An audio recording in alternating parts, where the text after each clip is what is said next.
Terima kasih Pak Kadis Kominfo, kawan-kawan semua yang saya hormati.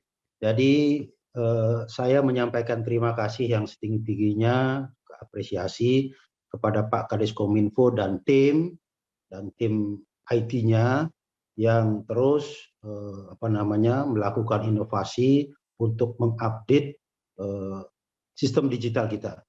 Jadi kita bertahap dari e-office yang sederhana, kita sudah tingkatkan lagi menjadi lebih menarik lagi, lebih baik lagi, lebih aman lagi, dan sekarang kita tingkatkan lagi menjadi kantor virtual, di mana kantor virtual ini kelanjutan daripada e-office dan tanda tangan elektronik. Ini lebih dari itu, dan bahkan kita sudah bisa di Android dan juga di iOS. Ya, di samping di web juga tentunya bisa. Ini kemajuan. Dan ini memang saya harapkan terus kita lakukan update seperti ini. Kawan-kawan perlu juga ketahui bahwa sistem ini sudah dipaparkan kepada saya dan saya minta dilakukan penyempurnaan. Setelah sempurna baru kita sosialisasikan kepada semua perangkat daerah, dan puncaknya adalah hari ini karena teman-teman yang di bawah kita sudah lebih dulu mengikuti sosialisasi. Kembali lagi terima kasih untuk teman-teman tim IT di Dinas Kominfo. Ini juga adalah satu bukti bahwa tim IT yang kita rekrut di Kominfo dengan kualifikasi kompetensi yang tinggi ternyata kita tidak rugi. Karena itu maka saya sudah menyetujui dalam rapat TAPD supaya gaji mereka dinaikkan. Karena kalau tidak kita naikkan, turnover-nya setiap tahun. Jadi kita pasang gaji segini, kemudian di luar ditawari jauh lebih dari itu. Sehingga mereka ya resign. Dan itu tidak bisa kita larang karena hak setiap orang untuk mendapatkan penghasilan yang lebih baik. Tidak bisa kita larang. Yang bisa kita lakukan adalah menaikkan gajinya supaya mendekati pasar di luar. Nah, ini artinya bahwa tim IT ini tidak boleh orang sembarangan. Jadi rekrutnya harus benar-benar, gajinya kita naikkan, dan kontribusinya bagi digitalisasi birokrasi pemerintah Provinsi Bali itu nyata adanya, ya seperti ini. Yang kedua, kawan-kawan semua, hari ini kita menyaksikan atau kita merasakan bahwa umur yang lebih tua tidak selamanya lebih pintar dari yang muda. Jadi saya rasakan itu tadi. Yang melatih kita, yang ngajarin kita tadi adalah anak-anak muda. Sebaya dengan anak-anak kita. Jadi giliran mereka untuk mengajari yang tua. Selama ini kan yang tua ngajari anak-anak. Dalam era digital ini situasinya berbalik. Jadi anak-anak muda lah yang mengajari kita. Dan ternyata kita diajarin pun, saya yakin saya dan juga kawan-kawan belum bisa menerapkannya ini hari ini. Saya yakin. Ini adalah satu pertanda juga adanya dua generasi dalam kehidupan sekarang ini. Ada yang namanya digital native, dan ada yang namanya generasi digital immigration. Digital native ini adalah mereka yang ngajarin tadi, anak-anak muda tadi. Digital native itu adalah kelompok masyarakat yang lahir, tumbuh, dan berkembang di era digital. Sekunder metelu bulanan ya sudah pegang gadget, setelah metelu bulanan motoran terus pegang gadget. Generasi ini adalah generasi yang sangat kreatif, bisa mencari informasi sendiri dan ingin bebas. Mereka tidak suka instruksi, mereka tidak suka diatur, karena mereka bisa mencari sendiri. Jadi kalau mereka ingin tahu sesuatu, mereka mencari sendiri di dunia maya. Tidak perlu diajarin orang tua aja, tidak perlu diatur-atur. Kemudian mereka setelah tahu, ingin bisa, mereka berlatih sendiri di dunia virtual. Banyak orang-orang hebat IT bukan karena mereka sekolah di sekolah fakultas teknik elektro, teknik komunikasi, bukan. Tapi banyak yang autodidak. Artinya mereka bisa belajar sendiri. Itu namanya digital atau ya betul digital native digital sama saja. Itu mereka lahir, tumbuh, dan berkembang di era digital. Tetapi generasi kita, saya dan kawan-kawan kepala OPD itu termasuk digital immigration. Kita bermigrasi ke era digital. Kita tidak lahir, tumbuh, berkembang di era digital. Tidak. Kita lahir, tumbuh, berkembang di era tradisional, di era manual. Yang semuanya serba komunikasi langsung, belajar langsung. Jadi maka dari itu kita tidak fasih betul dengan digital ini. Maka hari ini kita dinamakan kelompok digital immigration. Jadi bermigrasi dari dunia tradisional ke dunia digital. Karena itu wajar kalau kita tidak tahu banyak. Tetapi bukan berarti bahwa kita tidak bisa belajar dan kita tidak bisa bertransformasi. Meskipun kita lahir di era tradisional, tapi kita masih hidup, saya ulangi, kita masih hidup di era digital. Jadi hidup kita belum selesai. Kita masih hidup di era digital. Karena kita masih hidup di era digital, maka kita harus memasuki dunia digital ini. Cara memasukinya adalah dengan belajar kepada generasi digital native tadi, kepada anak-anak muda tadi. Mereka lebih hebat, lebih pintar dari kita. Dan tidak perlu malu-malu. Itulah sebabnya hari ini saya ikut belajar. Saya ikut belajar. Pertanda bahwa saya tidak malu sama mereka. Dan kenyataannya memang mereka lebih hebat. Jadi kita harus belajar. Saya tahu kawan-kawan semua, dari hasil pembelajaran tadi, sosialisasi tadi, saya yakin kita belum akan bisa menerapkan ini. Maka dari itu, saya minta kepada kawan-kawan semua setelah ini, atau saya minta kepada Dinas Kominfo, di setiap OPD ada orang, 1 atau 2 orang yang dilatih secara khusus. Dilatih secara khusus untuk terampil fasih menggunakan ini, kantor virtual dengan segala kontennya tadi. Ya, tadi kan semuanya kita dengar serba sepintas kan, serba sepintas. Jadi ada 1-2 orang yang dilatih dan kepala OPD harus mencari orang yang dilatih itu. Orang itu bisa tamatan sarjana komunikasi, bisa juga tidak sarjana komunikasi, tapi orang yang senang dengan dunia digital. Contohnya Pak Gede Permane. Kadis Kominfo itu bukan sarjana komunikasi, bukan sarjana komputer, tapi dia senang dengan itu dan dia ternyata bisa mahir dalam dunia digital. Jadi silakan cari lalu kirim ke Kominfo untuk latih semuanya. Setelah itu, itulah yang akan melatih kita day to day di ruangan kita. Jadi nggak usah malu-malu, termasuk saya. Jadi nggak usah malu-malu, jadi semuanya kirim orang latih sampai fasih, dan kemudian day to day kita latihan di ruangan masing-masing menggunakan itu. Karena tadi kita lihat tahapannya, jangankan kita menggunakan. Untuk login saja saya yakin belum semuanya mengerti. Untuk login saja, saya yakin belum semuanya mengerti. Maka dari itu silakan nanti Pak Kadis Kominfo tugaskan stafnya untuk memberikan pelatihan kepada teman-teman kita di semua perangkat daerah. Sehingga nanti semua kepala OPD fasih menggunakan ini, dan saat itulah, saat semuanya saya tahu semuanya sudah fasih menggunakan, maka saya akan tentukan tanggal mulai berlakunya. Sebab tidak bisa sepenggal-sebegal. Ada sebagian sudah di kantor virtual, ada sebagian masih di e-office lama, nggak bisa. Nanti dokumennya ke sana kemari. Terus satu sudah bisa mengedit, satu nggak bisa mengedit. Kemudian yang berikutnya, pastikan semua kawan-kawan pimpinan OPD, jadi selagi kita masih belajar, minta juga anak buahnya semuanya belajar.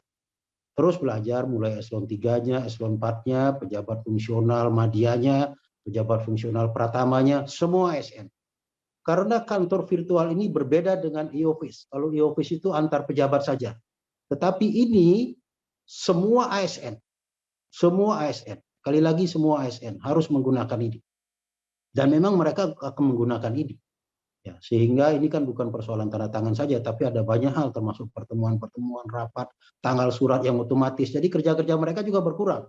Karena nanti urusan agenda ini sudah akan otomatis, tanggal suratnya otomatis. Jadi ini semuanya harus bisa. Maka dari itu semua pimpinan OPD harus mendorong seluruh jajarannya berlatih menggunakan ini dan bisa menggunakan ini dengan benar. Setelah itu kita minta mereka tanda tangan fakta integritas, menjaga keamanan, kerahasiaan, data, dokumen, informasi yang ada di dalam kantor virtual ini untuk tidak boleh dibawa kemana-mana.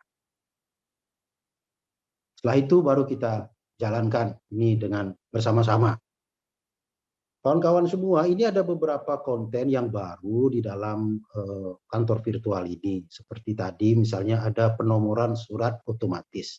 Ini harus diantisipasi. Selama ini kita sering membuat surat-surat yang tanggalnya, nomornya ditentir, memakai nomor lama, tanggal lama. Tapi dengan digital ini tidak bisa. Tidak bisa, nomor pasti akan bersambung terus. Ini perlu pengetahuan kita bersama. Jadi untuk tertib membuat surat. Meskipun saya sudah diskusikan dengan Dinas Kominfo, dengan Pak Kadis. Dalam perjalanan ini tidak semuanya bisa kita prediksi dengan baik. Kadang-kadang ada perintah baru, ada kebutuhan baru, yang dimana kita harus menggunakan surat dengan nomor lama, tanggal lama. Ini sudah disiapkan ruangnya. Jadi kawan-kawan nggak usah khawatir, karena ini sudah saya diskusikan sebelumnya. Jadi kita sudah menyiapkan ruang, jika ada kebutuhan untuk membuat surat dengan nomor lama, tanggal lama, maka ruangnya sudah ada. Nanti pelajari khusus dengan Kominfo. Sebab tidak mungkin tidak ada itu, dalam perjalanan akan ada saja. Tidak mungkin kita terus. Tetapi dengan ini sebenarnya kita diminta untuk cermat. Jadi buatlah surat sesuai dengan kebutuhan untuk ke depan. Jangan lagi lihat ke belakang, maka semuanya harus dipikirkan dengan baik. Tetapi kita sudah siapkan juga, seperti misalnya di biro hukum kan sering buat begini pakai nomor lama. Ini sudah kita siapkan ruangnya untuk itu. Tetapi jangan sering-sering menggunakannya. Kemudian kita juga memiliki agenda. Jadi kawan-kawan pimpinan OPD tidak usah buku agenda kapan rapatnya, karena di sini sudah ada agenda.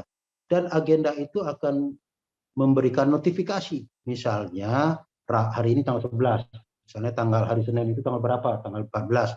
Tanggal 14 pukul 10 ada rapat di mana. Nanti saya sudah minta ke Diskominfo sekurang-kurangnya 2 jam. Kurang-kurangnya 2 jam sebelum agenda itu sudah ada notifikasi mengingatkan kita. Misalnya rapatnya pukul 10, paling lambat pukul 8 sudah ada notifikasi. Rapat ini, rapat tentang ini di sini. Sudah ada. Itu ada agendanya. Kemudian yang berikutnya ada pengiriman surat otomatis. Ini juga yang konten baru. Lama ini suratnya kalau sudah saya tanda tangani secara elektronik, di-download ke WA, lalu dikirim via WA. Dengan kantor virtual ini, surat setelah diteken bisa langsung dikirim ke alamat oleh yang tanda tangan. Jadi misalnya Kepala Bari tanda tangan surat ditujukan kepada saya, setelah diteken suratnya langsung dikirim kepada saya. Ini bisa saya terima. Berikutnya juga ada notifikasi.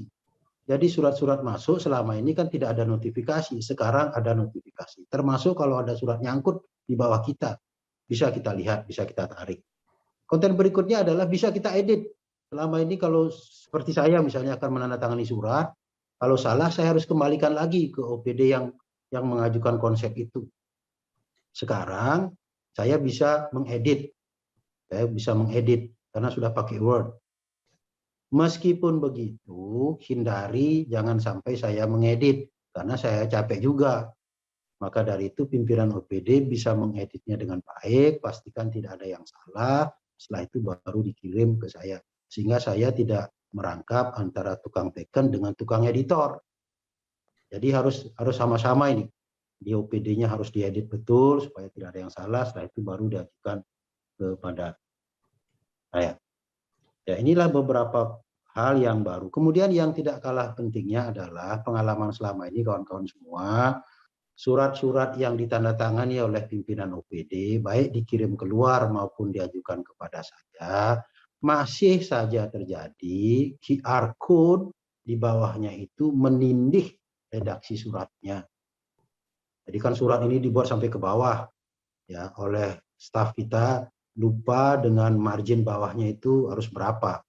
Ternyata lewat. Kemudian ketika tanda tangan elektronik, QR code-nya ini menindih, menutup 1 baris atau 2 baris suratnya. Ini masih terus terjadi. Tadi sudah diingetin oleh instruktur kita. Sebelum tanda tangan, coba preview dulu. Di situ sudah ada kotak preview. Jadi preview dulu. Di dalam preview itu akan terlihat QR code itu menutup atau tidak. Kalau menutup, suruh ulangi, suruh angkat lagi margin bawahnya. Setelah itu, setelah pastikan QR code ini tidak menutup, barulah kemudian klik tanda tangan elektroniknya. Jadi supaya jangan sampai kita punya sistem yang baik, tapi menggunakannya belum bisa. Malu kita, Pemprov Bali sudah pakai tanda tangan elektronik, tapi QR code-nya nutup surat, artinya pejabatnya belum bisa. Yang ada hanya aplikasi, tapi menggunakan belum bisa. Itulah beberapa hal yang ingin saya sampaikan kepada kawan-kawan semua. Jadi setelah ini, mari kita lanjutkan berlatih. Karena orang setua kita tidak cukup dengan melihat tayangan tadi. Meskipun sudah dengan contoh, meskipun sudah dengan peragaan-peragaan tidak cukup. Karena butuh tangan kita yang menyentuh langsung. Ini bedanya digital native dengan digital migration. Kalau digital native melihat saja, tanpa diajarin oleh siapa-siapa, dia bisa searching sendiri, dia bisa tutorial sendiri, dan dia bisa menggunakannya sendiri tanpa dilatih. Tapi kalau generasi kita, digital immigration ini masih perlu latihan tangan kita untuk klik yang mana segala macam. Karena itu mari kita lanjutkan latihan ini seminggu 2 minggu. Setelah itu serentak kita akan beralih bermigrasi menuju kantor virtual.